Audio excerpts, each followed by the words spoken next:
So today we will discuss about a topic called transformer. So in the previous classes we already read about the DC generator and motor. So next we will move to the next topic, which is called as transformer. So these are the contents on which we will have a discussion: introduction, construction, principle of operation, and EMF equation. So at first the introduction. So still now we have read about generator, motor. As we know, generator is used to convert the mechanical energy to electrical energy. Motor is used to convert the electrical energy to mechanical energy. Next, what is a transformer actually doing? So the first point says transformer is a static or stationary electrical device. So first we are going to terms called, one is called as static or stationary. So before going to discuss all these points in detail, first we will read that why the transformer is called as a static device. Okay, and we will also read that why this is called as a stationary device. So as the definition says, it's a static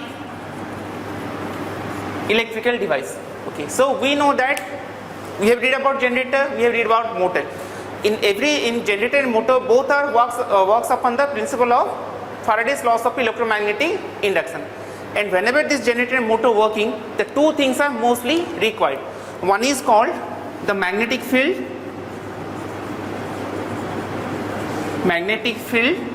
and the second thing is that the conductor.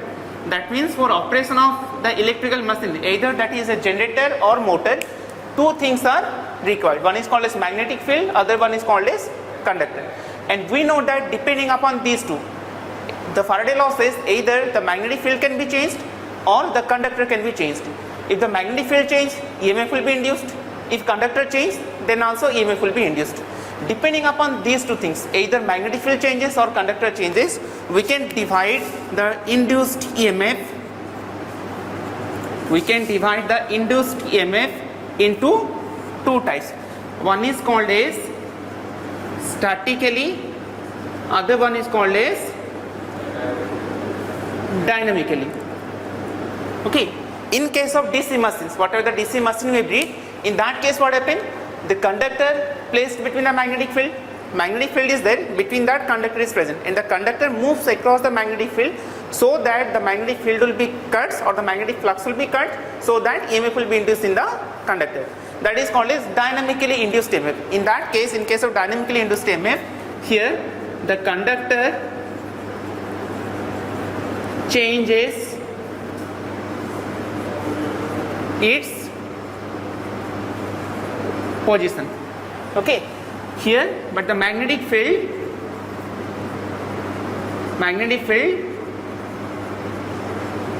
constant, they are not changes. So where the induced EMF, where the conductor changes its position but the magnetic field constant, so due to the conductor changes position, magnetic field cuts, so that whatever the EMF will be induced, that is called as dynamically induced EMF.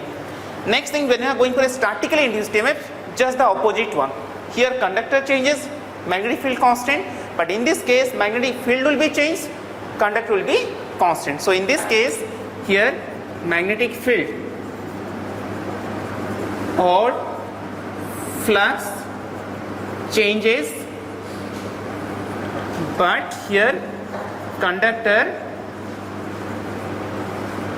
constant. Constant means it doesn't change its position, just the opposite one.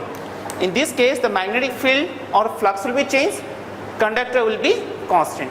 So whenever we are reading about the transformer, it is called as a transformer is static electrical device. In this case, the magnetic field or the flux which is linked to the conductor changes, but the conductor will not change its position, it will be as it is. So as per Faraday law, if the magnetic field changes with respect to the conductor, then EMF will be induced, and that induced EMF is called as statically induced EMF. So the operation of a transformer or whatever the EMF induced in a transformer, that is called as statically induced EMF. Due to this one, this transformer is also called as a static electrical device. Another term is called as stationary. So whatever the generator we have read, DC machine, generator, motor, in that case some rotating part is there. We are having the magnetic field, magnetic poles, between that we are putting a armature conductor. So when the armature conductor will be rotated, so we can say there is some rotating part is present. But in case of a transformer, there is no such rotating part. Whatever the conductor we are taking, whatever the different parts are there, they are fixed, they are not changes, they are not rotating. So simply we can say in a transformer there is no rotating part. That's why it's also called as a stationary device. So the stationary in the sense of means no rotating part. Okay, no rotating part. So since there is no rotating part in a transformer, it's also called as a stationary electrical device. So these are the first 2 points, static or stationary. Next we'll go what a transformer is actually doing. Okay, so the first point says transformer is a static or stationary electrical device which transfers the electrical power from one circuit to another circuit. So in case of DC generator and motor, in generator the energy means the mechanical energy is converted into electrical energy. In case of motor, the electrical energy is converted into the mechanical energy. So there is some energy conversion is there. But when you are talking about the transformer, there is no such energy conversion. What you are doing, we are just transmitting or transferring the power from one circuit to another circuit. So the first point says it transfers electrical power from one circuit to another circuit. And during transmission, it can do this by increasing or decreasing the voltage, by decreasing or increasing the current. So whenever we are taking a transformer, by using a transformer, we can transmit the power from one circuit to another circuit. And when you are transmitting the power will be constant. Whatever the input power you are giving, the output power will also be same. Power will not be changed. But during transmission, we can increase the voltage or we can decrease the voltage. If you are increasing the voltage, at the same time current will be decreased. If you are decreasing the voltage, at the same time current will be increased. So the second point says it does this by increasing or decreasing the voltage, by decreasing or increasing the current. So whenever we are increasing the voltage, at the same time current should be decreased. If you are decreasing the voltage, current should be increased. Next point says does this without changing the frequency. So transformer is a AC electrical device. So when we are talking about AC, there must be frequency present. So whenever we are transmitting the power from one circuit to another circuit by changing the voltage, by increasing the voltage or decreasing the voltage, frequency must be same. Input frequency must be equal to the output frequency. So power must be same, frequency must be same, but voltage and current may be vary. Okay. Last point says that accomplishes this by electromagnetic induction. So these 3 points says that what is a transformer is actually doing, but how it can do. Last point says accomplishes this by electromagnetic induction. So we have read about Faraday's law. We have read about the Faraday's laws of electromagnetic induction. So depending upon this method, the transformer also works. Just like DC generator, DC motor we have read, depending upon Faraday's laws of electromagnetic induction,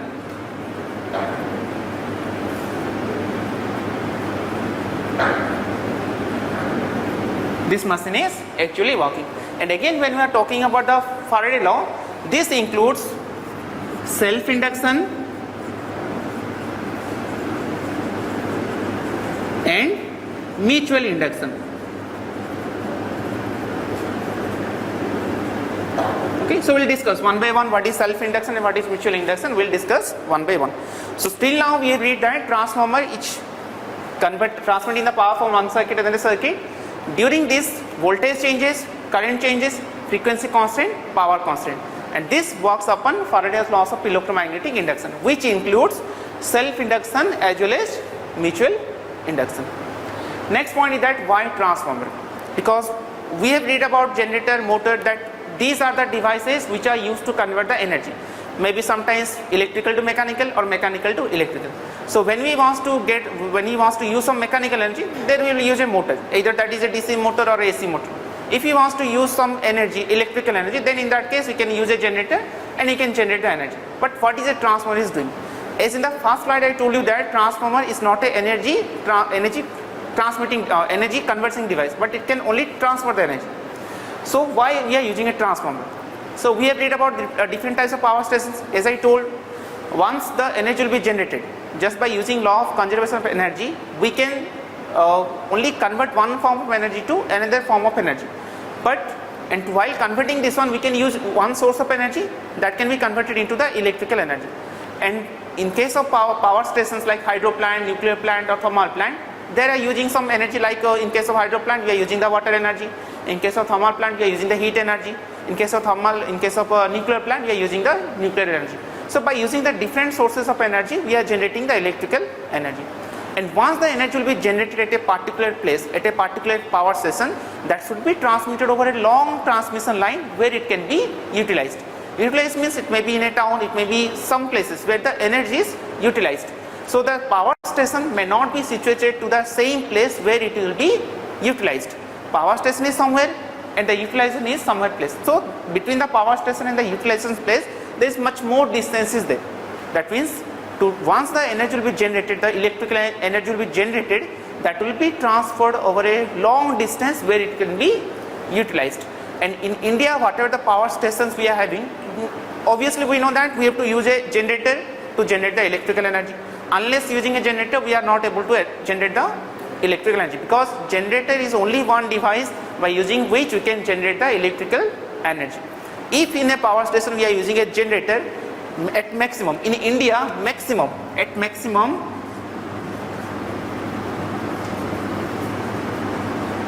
whatever the electrical energy you are generating, that is in terms of 3.3 kV, 6.6 kV, 11 kV or 33 kV at maximum. This one is the maximum value.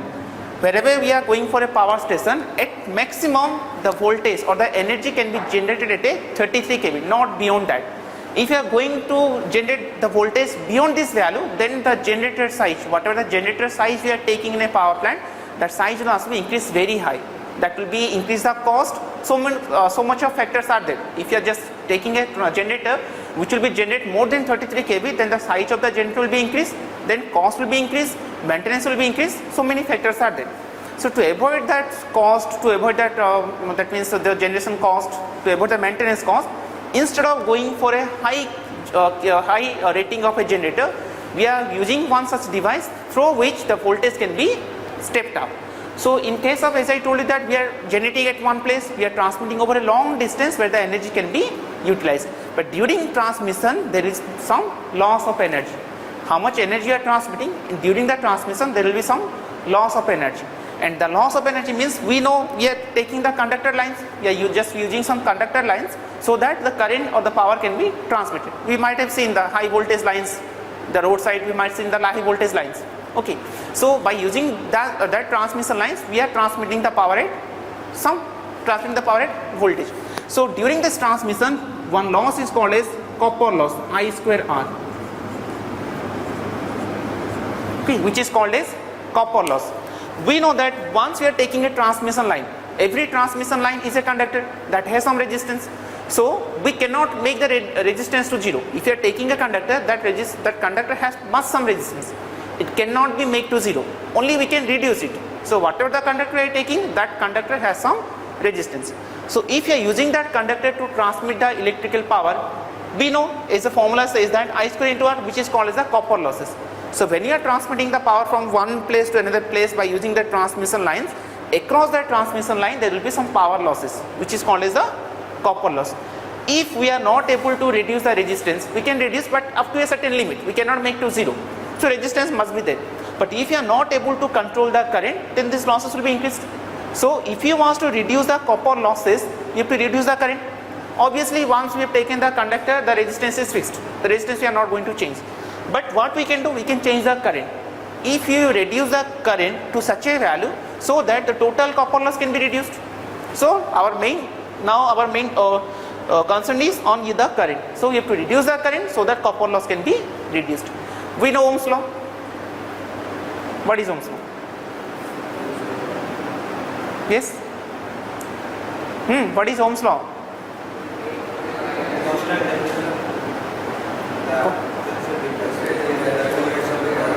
Okay, so Ohm's law says that at constant temperature, it's an important point, at constant temperature the current is directly proportional to the potential difference. So as per Ohm's law,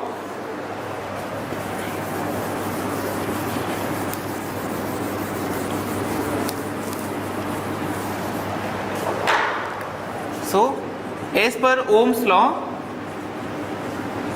at constant temperature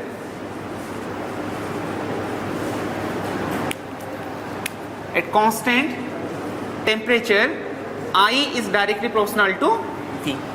But if the temperature will not be constant, This relation holds good when temperature is constant. But if the temperature will not be constant, then I is inversely proportional to V. When temperature not constant.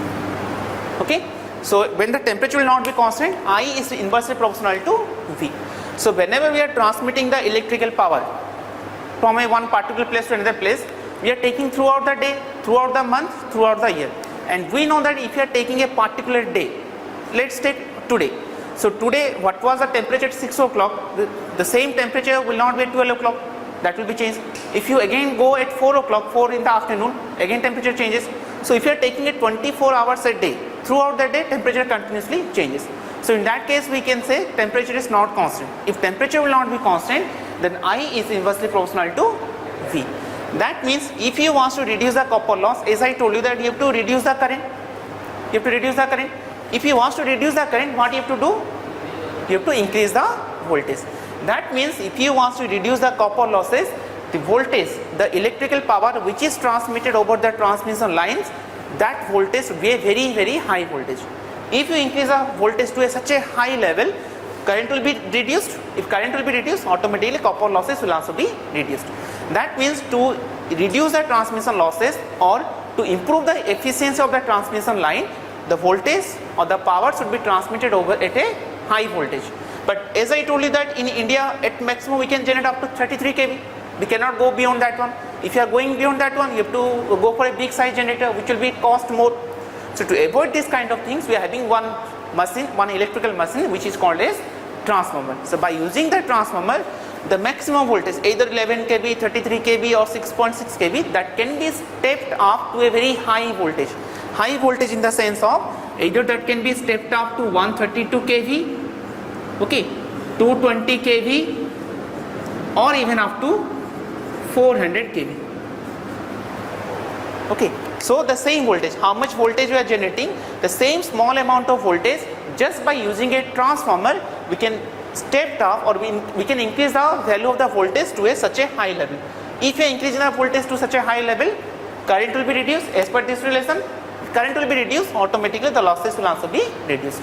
If the losses will be reduced, then the efficiency of the transmission line will also be improved.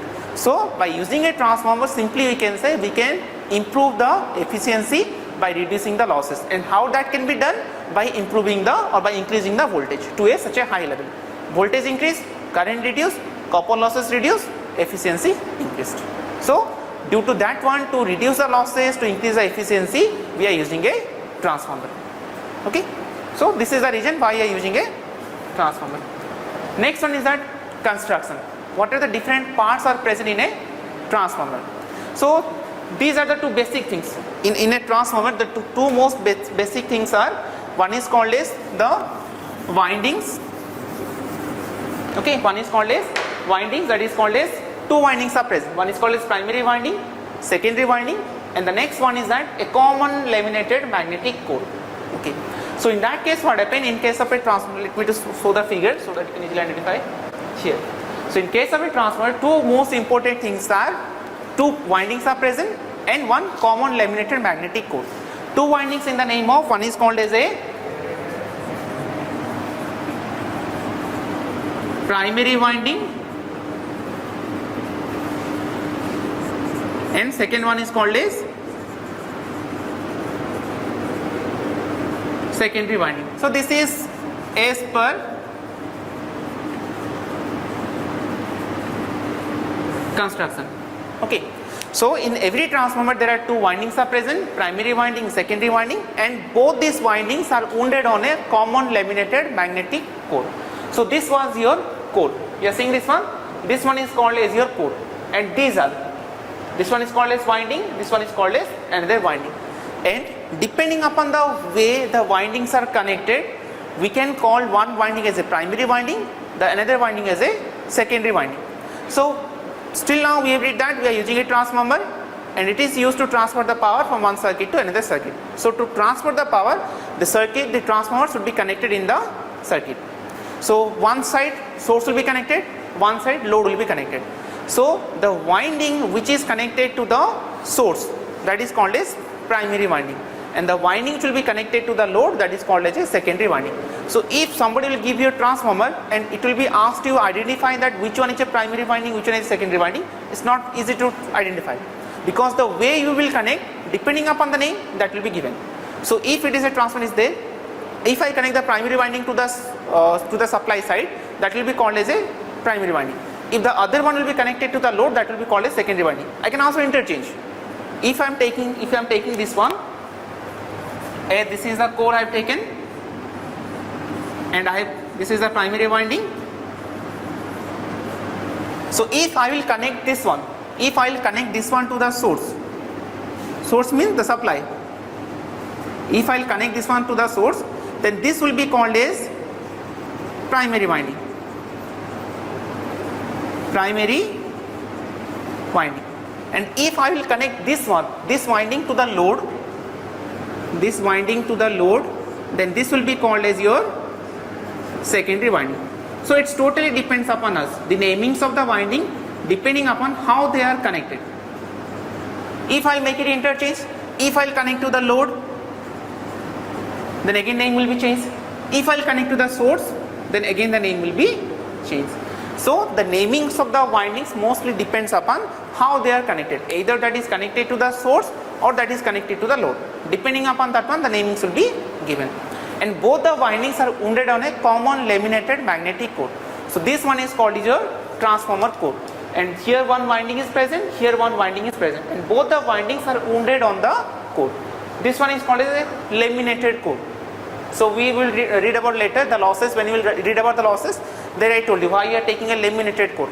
Okay, so this as per the construction, primary winding, secondary winding, and a common laminated magnetic core. Except this also, these are, as I told, these are the basic parts. Windings and core, these are the basic parts. Except this one also, the transformer has some other parts that will be discussed later. Okay. Next, the transformer classification. What are the different types of transformers are there? So depending upon the first point, depending upon the transformer phases. So in earlier classes we read about that AC circuit. The AC circuit can be a single phase circuit, can be a three phase circuit. Okay. So depending upon the transformer, either the transformer is used for a single phase circuit or for a three phase circuit, the transformer can also be divided depending upon the construction. If the transformer is constructed which can be used in case of a single phase circuit, that is called as a single phase transformer. If the transformer is constructed in such a way that can be used for a three phase circuit, that will be called as three phase transformer. So there are some other constructions there, that means some star connection, delta connection is there, that you read in three phase circuit. The same theory is also applicable for the transformer construction. Some star connection is there, delta connection is there. So depending upon that one also, we can say that either the transformer is a single phase transformer or a three phase transformer. Okay.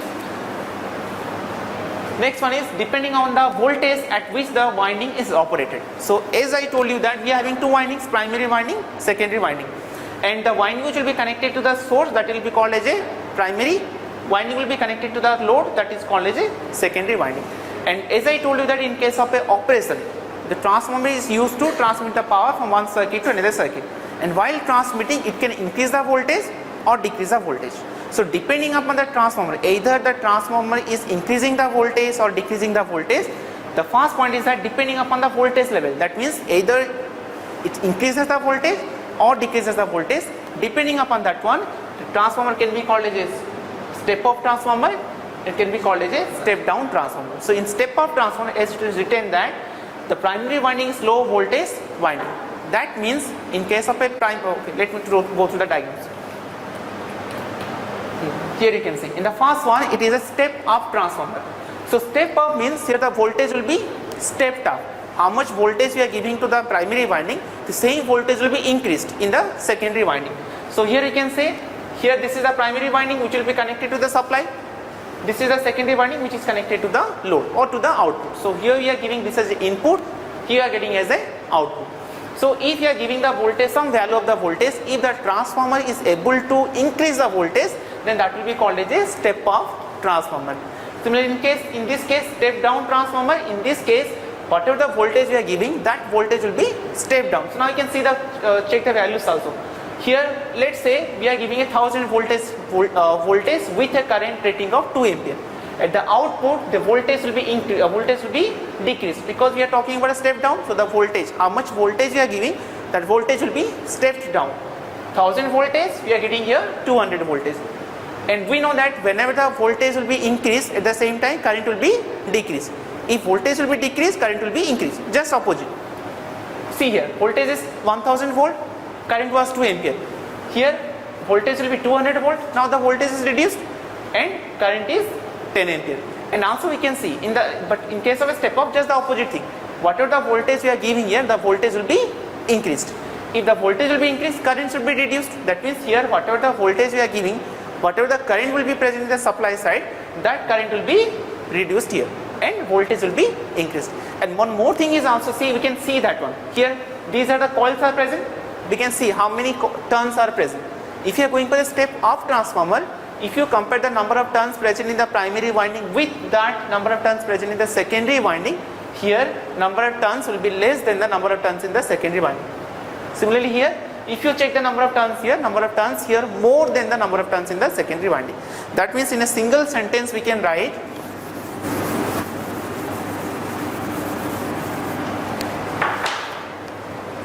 okay, if you are going for a step up transformer, okay, here in this case voltage is increased. That means V1, if this is the primary voltage, in this case V1 is less than V2 because this is the primary voltage, V2 is the secondary voltage. So primary voltage is less than the secondary voltage, or simply we can say here voltage is stepped up. If V1 is less than V2, then here we can say I1 is greater than I2. Okay, and one more thing is that number of turns, N1 is less than number of turns in the secondary winding. N1 is called as the number of turns in the primary winding, N2 is called as the number of turns in the secondary winding. So these are the some values related to the step of transformer. V1 less than V2, I1 greater than I2, N1 less than N2. And when we are talking about a step down transformer, just the opposite things. So in this case voltage is stepped down, means voltage is decreased. So in this case V1, the source voltage, is greater than the load voltage. If V1 is greater than V2, then current I1 is less than I2, because while increasing the current or while increasing the voltage, current is reduced. Similarly the same thing, N1, number of turns is greater than number of turns in the secondary winding. So here number of turns in the primary winding is more than the number of turns in the secondary winding.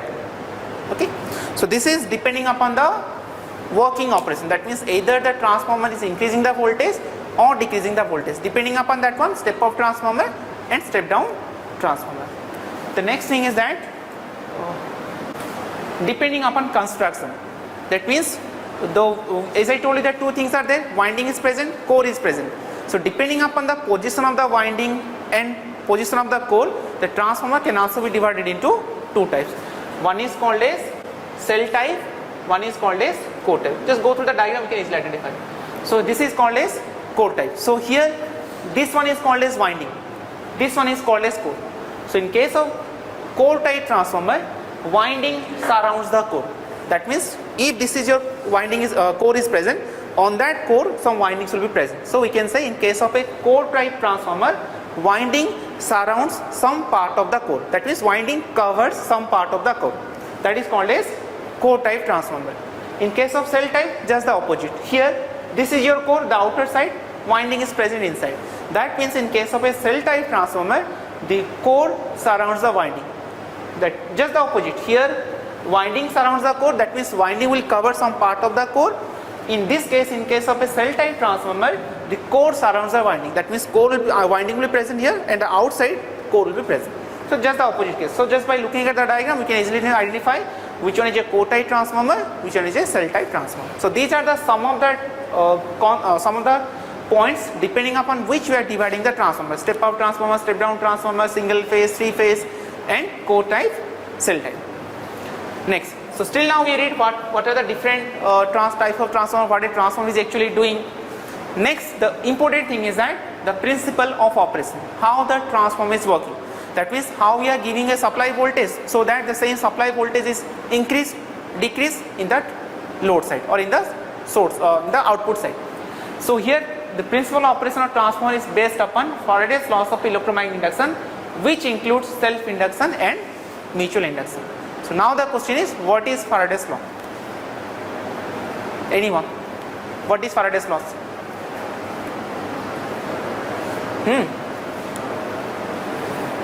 Faraday's law. Are tell.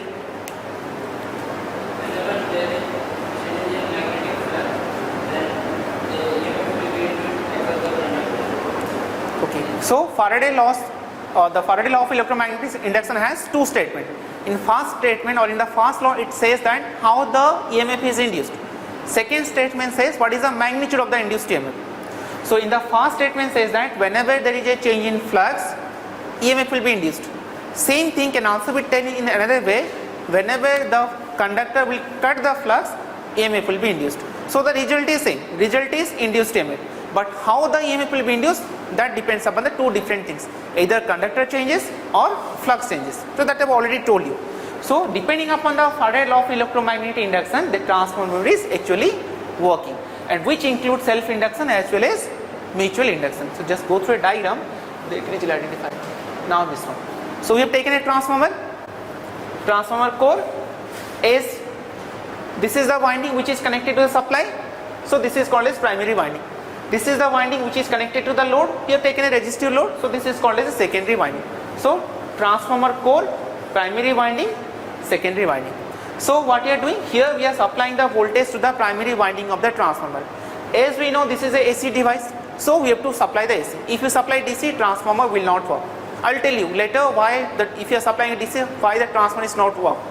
So here we are supplying AC voltage. So when you are giving AC voltage to the primary winding, due to the supply voltage, since this is a closed one, whatever the coils we have taken, here the coils are having some number of turns on the core, and one terminal is connected to here, one terminal is connected to here. So now this is a completely closed one. So whenever we are giving a supply voltage, then a current will be starts to flow through the primary winding. Okay, and since supply voltage is alternating one, current will also be alternating one. So due to the supply voltage, which is a alternating voltage, an alternating current will be starts to flow through the primary winding. And when the alternating current will be starts to flow, we know that whenever a current will be starts to flow through a conductor, some flux will be generated. Yes. So whenever alternating current will be starts to flow through the core, then due to the alternating current, some alternating flux will be starts to flow through the windings. Some alternating current will be starts to flow through the winding. And since the winding is wounded on the common laminated magnetic core, whatever the flux will be produced across these coils, the same flux will also be linked to the core. Okay, here we are supplying alternating voltage, alternating current starts to flow. Due to the alternating current, some alternating flux will be produced which will be linked to the whole core. And we know that as per Faraday law, if the flux changes, EMF will be induced. So whatever the flux is linked to the core, whatever the flux is linked to the primary winding is alternating one. Alternating flux means what? If you plot a waveform, we will get a waveform like this. This is called as time, and this is called as your flux.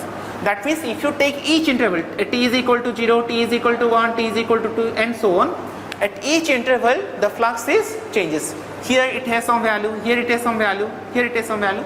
So the flux is continuously changes. So if the flux will be changed, as the Faraday law says, if the flux will be changed, EMF will be induced. That means alternating current flowing, alternating flux is there, and since the core is constant, core is not moving. So if the flux will be changes, or if the flux will be alternating one, then across the primary winding some EMF will be induced. So for example, you have taken the voltage, supply voltage is Vp, current flowing through the primary coil is Ip, and we have taken the number of turns in the primary winding as Np, number of turns Np. So depending upon the supply voltage, depending upon the current flowing through the coil, depending upon the number of turns present, and depending upon the flux produced, some EMF will be induced in the coil, which is called as the self-induced EMF. In the previous slide I showed you that in case of a transformer, it basically works on Faraday law of electromagnetic induction, which includes self-induction as well as mutual induction. Self-induction means here what happened? We are supplying the voltage to the same primary winding, and due to the supply voltage, whatever the EMF will be induced in the primary winding, that EMF is called as a self-induced EMF. That means to which winding we are supplying the voltage, in the same winding EMF is induced. So due to the alternating flux, whatever the voltage will be induced in the primary winding, that EMF is called as the self-induced EMF. And that formula, is given by, it is given by self-induced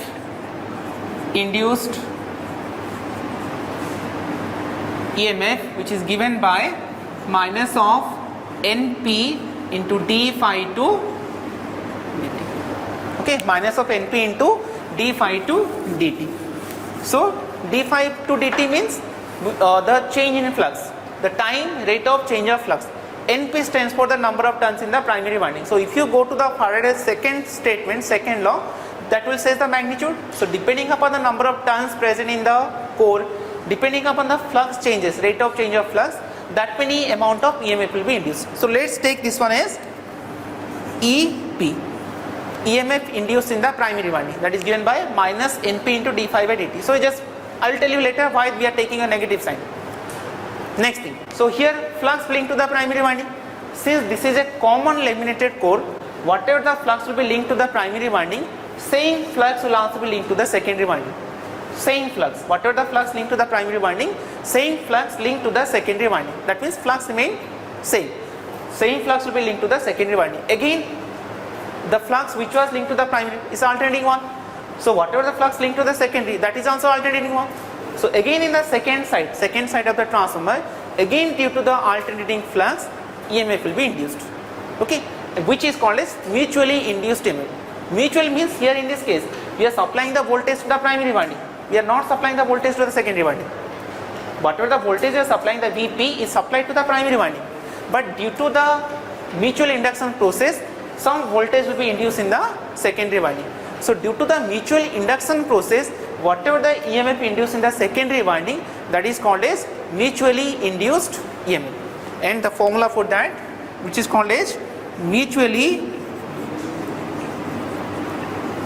induced EMF. Okay, and take this one as ES, EMF induced in the secondary winding, that is given by minus NS into d phi 2 dt. Okay, d phi 2 dt stands for the rate of change of flux, NS stands for the number of turns in the secondary winding. So if you see these two equations, d phi by dt, this one is here same, only which one changes? NP and NS changes. So this is the way how a transformer is working. So we are supplying the voltage, EMF induced, again here also EMF induced. And if this, okay, once the EMF will be induced in the secondary winding, if the secondary winding will be a closed one, then the current will be starts to flow. So if you are not making this one as closed, even though EMF will be induced, current will not be starts to flow, because we know that unless and until current will not get a closed path, it will not flow. So if you are connecting a load to the secondary winding, due to the induced EMF, which is called as mutually induced EMF, current will be starts to flow through the load. Okay, so here we are, as I told you that d phi by dt both are same, only the change is NP to NS. So as in the previous depending upon the types, we have read about step down transformer. So depending upon the NP and NS value, either the transformer can be called as a step up transformer or step down transformer, because there I told you that when we are talking about a step up transformer, here N1 is less than N2. In a step up transformer, number of turns in the primary winding is less than the number of turns in the secondary winding. So if in this case N1 means NP, here N1 means NP, N2 means NS. If NP will be less than NS, then that will be called as a step up transformer. If NP is a less value, then EP will also be less. That means we can say EP will be less than ES. That means we can say voltage in the primary winding is less than the voltage in the secondary winding. So that is called as a step up transformer. If for a step down transformer, here we know that N1 is greater than N2. means we can say MP. MP is greater than NS. If MP will be greater than, then if you put a higher value of MP, then we can say that primary voltage is greater than secondary voltage, which is called as a step down transformer. So just by choosing the proper number of turns, the transformer can be taken as a step up transformer, can be taken as a step down transformer. So this is the way how a transformer is working. Next we'll go, that is the last one, EMF equation. So still now we have read that we are having different types of transformer, how a transformer is working. Then what is the EMF equation? That means if you are giving some voltage to the primary winding, the supply voltage, how much voltage will be induced in the primary winding, how much voltage will be induced in the secondary winding. So to find out that one, there is some EMF equation is there, that you have to read. So to finding out that one, we are having different methods are there. Two methods are there to derive the equations. As the slide says, the EMF in the first winding, that is given by E1 is equal to 4.44 Fn15. One thing I forgot to tell. So here we are getting the equation as how much? EP is equal to minus NP into d phi by dt. Here we are getting a negative sign. Okay, but voltage will not be negative. This negative sign indicates that we have no Lenz law. What is that? Lenz law.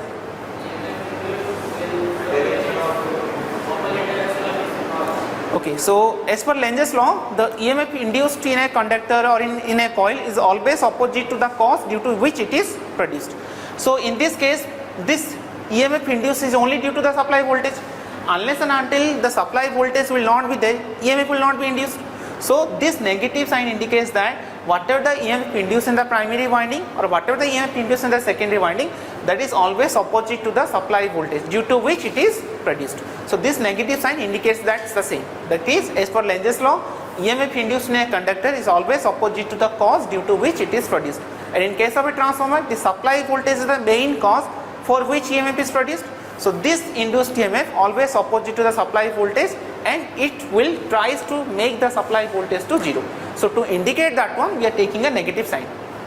Okay, similarly in the secondary EMF also, we are just negative sign indicates that it is opposite to the supply voltage.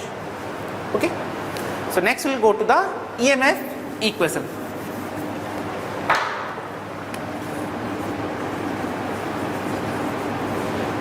Okay, so there are two different methods are there to derive the EMF equation. There are two different methods are there.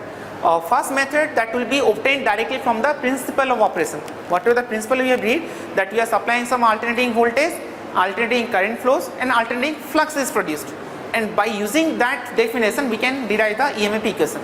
So, as per principle of operation, okay, the flux produced, let it be phi.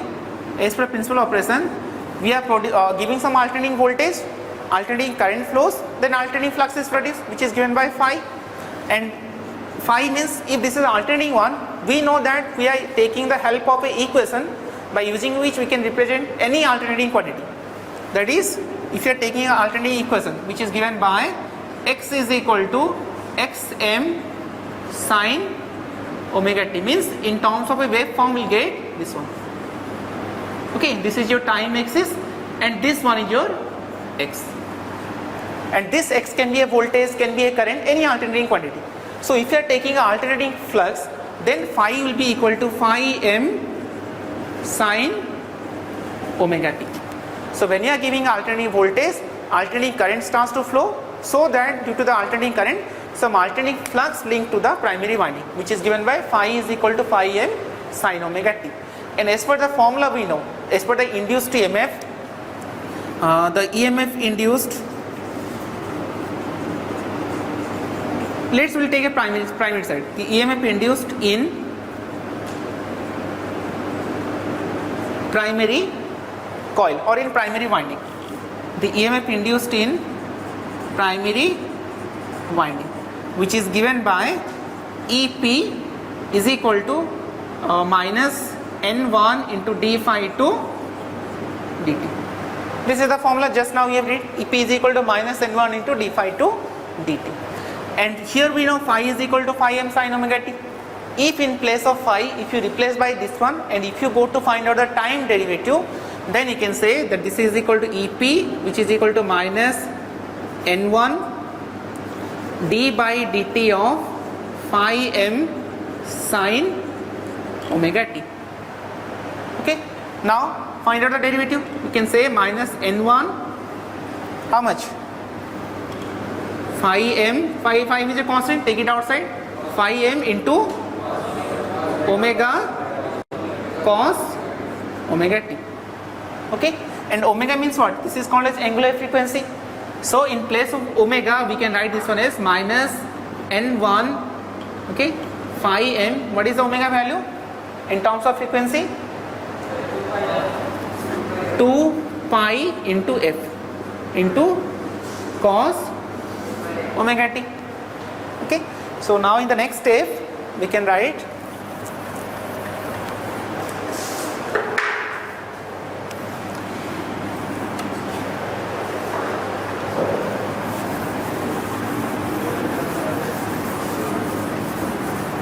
okay, so up to this one we are getting minus N1 into phi m 2 pi f into cos omega t. So just make it properly arranged. So we can say next one is that EP is equal to how much you are getting? Minus 2 pi f N1 into phi m cos omega t. So now what we'll do, we will write in a proper manner so that this minus term can be removed. So now this will be equal to minus 2 pi f N1 phi m. In place of cos omega t, we can write this one in terms of sin 90 minus omega t. Okay, now this will be equal to minus 2 pi f N1 phi m. We are having sin 90 minus omega t. We can write the same one as if you are writing this one sin omega t minus 90, then here this we can remove the negative sign, because we know that sine of minus theta is equal to minus sin theta. Initially you have been sin 90 minus omega t. If you take a minus common, then you can write sin omega t minus 90. Sin minus of omega t minus 90 is equal to minus sin omega t minus 90. So here you are having a negative sign, here you are having a negative sign, both will multiply, you will get positive. So finally you are getting EP is equal to 2 pi f N1 phi m sin omega t minus 90. This is the voltage we are getting. But here for maximum voltage, for maximum EMF, this term sin omega t minus 90. Okay, so for maximum EMF, sin omega t minus 90 should be equal to 1, because what is the maximum value of this one? The maximum value of sin omega t minus 90 is equal to 1, not more than that. It will be maximum, at maximum 1. So if this part will be 1, then you can say, then we'll get EP is equal to 2 pi f N1 phi m. This is the voltage induced in the primary winding. So this is the maximum EMF, but you have to find out the RMS value of, then the RMS value of EMF induced in primary winding. RMS value of EMF induced in primary winding, which is given by EP is equal to, so if you know the maximum value, how to find out RMS value? What is the formula? So if you know the maximum value,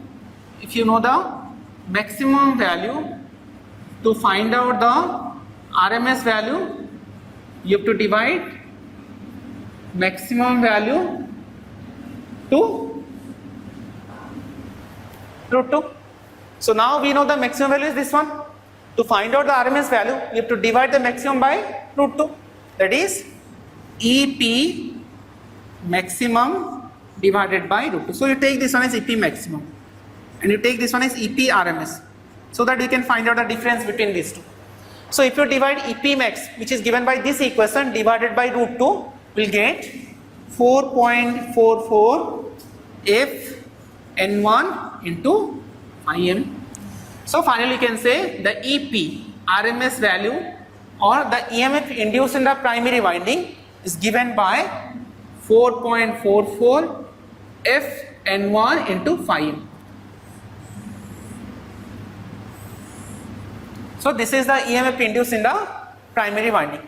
If you follow the same process, whatever the process we have followed, if you follow the same process, then also you can find out the EMF induced in the secondary winding. Just what you have to do, here in this case you have taken EP is equal to minus N1 into d phi by dt, and when you are going for a secondary winding voltage, as per I have told you that ES is equal to minus NS into d phi to dt. Okay, NS or N2. So ES is equal to minus NS into d phi by dt. d phi by dt will be same. Just in place of N1 you have to replace by N2. Same steps, same methods, same process. We can also find out that EP in the secondary winding, ES in the secondary winding is equal to 4.44 F N1 into Im.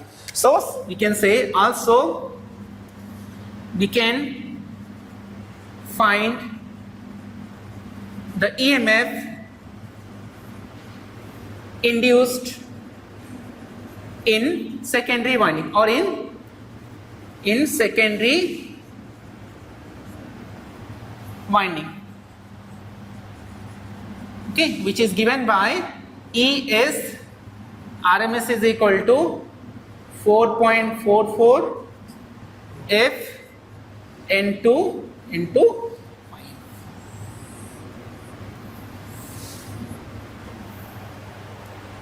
okay, just by you have to use the same process, just in place of NP you have to replace by NS or N2, then also we can find out the same type of equation. So this is one method. So we can say this is this equation I obtained from first method, that is directly from the principle of operation. Whatever the principle of operation we have read, depending upon that one we can go for that. One more second alternate method is there. Okay, the alternate method.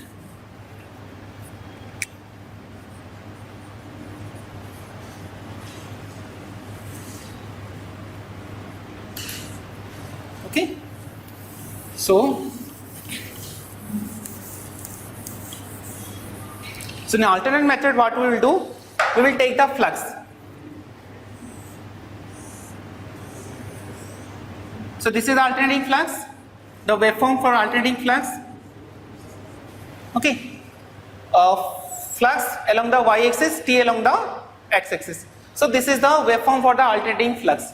So what we are doing, we are taking one time from 0 to, take this one as T by 4 and take the total time as T. T by 4, this is T by 2 and this is your 3T by 2 and finally again this one is T. So if divide the total time period, means the one complete cycle of a alternating flux into different regions. So if you are taking T by 4, initially flux was 0. When T is equal to 0, flux was equal to 0. And we are taking T by 4, let's the flux is increased to phi m, the maximum flux. So we can say at T by 4, capital T, at T by 4, phi is equal to phi m, at T is equal to 0, phi is equal to 0. That means we can say initially flux was 0, but the flux takes some time to increase from 0 to phi m in T by 4 seconds. So what is the rate of change of flux? What is the rate of change of flux? As we know the formula, that is d phi to dt. d phi means change in flux, dt means change in time. So what was the flux changes? It was changed from 0 to phi m. dt, what is the time changes? 0 to T by 4. So what is the d phi? What is the change in flux? That is phi m minus 0. dt, what is the change in time? T by 4 to 0. T by 4 minus 0. So how much you will get? That is 4 phi m divided by T. So this is, we got rate of change of flux, and this rate of change of flux is called as average rate of change of flux. Average rate of change of flux is equal to 4 phi m divided by T. Then from this average value we will find out the RMS value. To find out the RMS value, because whatever the voltage we have found out here, we have found out RMS value of the voltage. So here also we find out the RMS value of the voltage, and to find out the RMS value of the voltage, you have to find out what is the RMS value of the change in flux. So to find out that one, we have read about form factor. In single phase AC circuit, we have read about a term, form factor, which is defined as the ratio of RMS value of an alternating quantity to average value of an alternating quantity. If RMS value is known to us, average value is known to us, and this is defined as 1.11, a constant value. Form factor is equal to RMS value to average value, that is equal to 1.11. And if in this case we know the average value, we are going to find out RMS value. So to find out the RMS value of flux, or take it the alternating flux. RMS value of alternating flux is equal to 1.11 into 4 phi m divided by T. So how much you will get? 4.44 phi m divided by T. Okay, and here T means what? T is called as a time period, and we know the relation between frequency and time period. Frequency is reciprocal of time period. So here we are getting 4.44 into phi m divided by T. That can also be written as 4.44 F into phi m. Okay, F into phi m. So this is the RMS value of the flux that is produced in the primary winding or in the secondary winding. If you know the RMS value of the flux, means that is d phi by dt is known.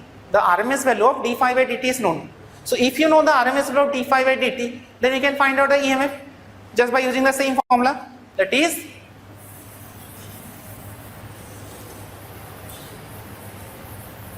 to find out the RMS value. As we know that in the construction, in the operation, as I told you that the EMF induced in windings. Okay, EMF induced in any winding, either in primary or secondary winding, that doesn't matter. If you are taking primary winding, what is the formula? This is equal to N1 into d phi to dt, and here we know what is d phi to dt. This is 4.44 F into phi m. Just you have to multiply with N1 into 4.44 F N1 into phi. So finally get 4.44 F N1 into phi. So if you have taken this one as a N1, then we can say this is the EMF induced in the primary winding. If you are going for secondary winding, just you have to replace N1 by N2. So the next point you can say, similarly EMF induced in the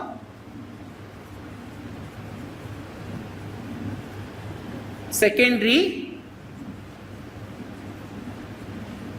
winding. Okay, that will be given by 4.44 F N2 into phi m. So mention here volt, also volt. Okay, just by using the same formula, but only N1 replaced by N2, because there I told you that whenever we are transmitting the power, frequency will be same frequency. Whatever the input frequency will be there, the output will also have the same frequency. So here also we are having F value, here also having the F value, and phi m, the same flux linked. Whatever the flux linked to the primary winding, same flux linked to the secondary winding. So here whatever the flux is present in the primary, same flux also present in the secondary. Just by depending upon the number of turns, either the transformer can be a step up transformer or can be a step down transformer. So these are the some formulas, and these are the way how we are going to derive that EMF equations. Okay. So any doubt? Any doubt? Any doubt? No. No doubt.